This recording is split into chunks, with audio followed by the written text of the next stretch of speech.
Pero totoo. Ganun pa yan, nung pumunta ako sa Malacanang, doon sa headquarters, yung sapatos ko green and red. Red, Oh my God, I like your shoes. Yung giterang lola mo. Ano plastic lang. Pero alam ko lang talaga bruha.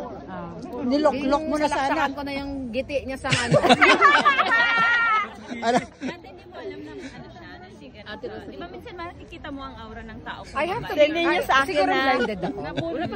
Siguro blinded ako dahil nga Sa akin, madami. Dito sa likod. it's okay. I mean, it's okay. Hindi ay totoo naman to. Lagi ko naman to sinasabi. Blinded ako kasi si Lisa Tanas kasi ang lumapit sa akin. I think strategy niya pala 'yon. Kasi ang eksena niya nakilala ko siya mismo sa Baluarte nila sa Ilocos. Nang inimbita ko ni Amy Marcos sa kasal ng anak niya, that was in 2017. So Amy invited me. Okay naman, okay naman person. Habang nag-emote-emote ako dun sa kasal, ganyan-ganyan. Ang punggok, ang giatay, sabi ko sa akin, sabi ka, demohan ka talaga, hindi ko dahil. Hi Maharlika, thank you for coming sa Ilocos. I love you. Thank you for supporting Bong. Alpot. I love you pa talaga? Siya, may maganon siya. Okay. Tapos ako naman, parang, oh wow, actually hindi ko siya kakilala. Hindi ko siya kilala ha. Kasi I know na mayroong nag-i-exist na asawa si Bangal. Pero I don't know her. I don't know her talaga sa totoo lang. Kasi hindi naman siya na ano, di ba? Hindi siya, wala siya sa... So ngayon, so alam ko na si Lisa siya.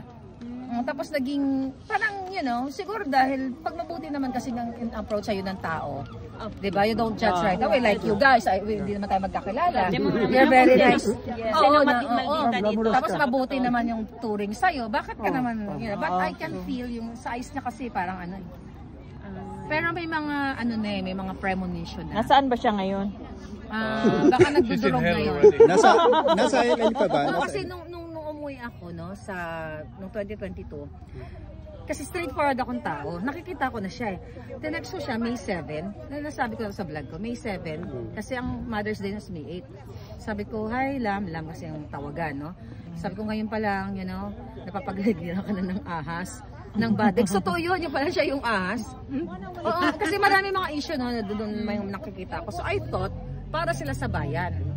So nagre-report ako sa kanya na, alam mo, ito ay nakikita ko, dapat paligid ka ng ahas, ganyan. Tumawag sa akin noon madaling araw. Issue naman yan sa ticket, dan sa mga ticket ng meeting de avance. Tapos siya, nahingin ng pasensya. Tapos dun sa another, meeting de avance, pinagbibitangan niya si Inday Sara, ha?